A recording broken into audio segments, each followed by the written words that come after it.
82 کی بات ہے، میں انڈیا گیا اکیلا، ٹرین میں تھا تو جالندھر سے رش چڑھا، لوگ کھڑے ہو گئے، تو ایک نوجوان سا تھا، وہ جوان تھا، نوجوان تو نہیں تھا، وہ کھڑا ہوا تھا، تو میں ایک سکھ کو دعوت دے رہا تھا، تو میری غور سے میں سنتا رہا، تو مجھ سے انگریزی کہتا فرام ویئر یو آر، میں کہا فرام پاکستان، تو پھر کہنے لگا فرام ویئر ان پاکستان، میں کہا ملتان، فرام ویئر ان ملتان، میں کہا وائی آر یو آسکنگ، کیوں پوچھ رہے ہو؟ کہا I am from Multan, a small town Tulamba. جب تلمبا گیا تو میں ہنس پڑا، تو پھر اردو میں بولا ہنسے کیوں ہو؟ میں کہا آئی ایم فرام تلمبا۔ کہنے لگا آپ اپنی بولی بولیے۔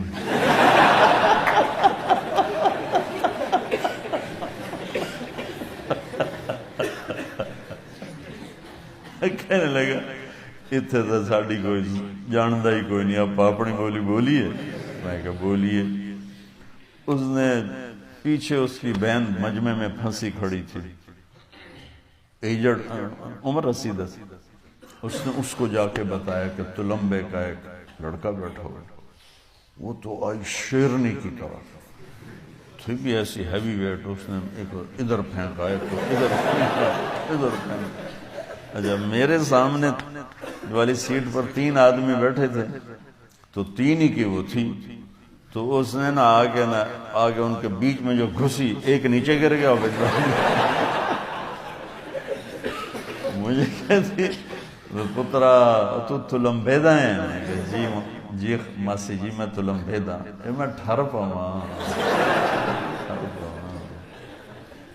جتنے تلمبے کے، اس نوجوان کا نام تھا رام سروپ چگ، رام سروپ چگ، مجھے آج تک یاد ہے، مجھے اب تو چیزیں یاد نہیں رہتی ہیں، مجھے آج تک یاد ہے۔ رام سروپ 86L سیٹلائٹ ٹاؤن، جو اس نے مجھے اپنا ایڈریس دیا تھا، پتہ نہیں زندہ ہے مر گیا۔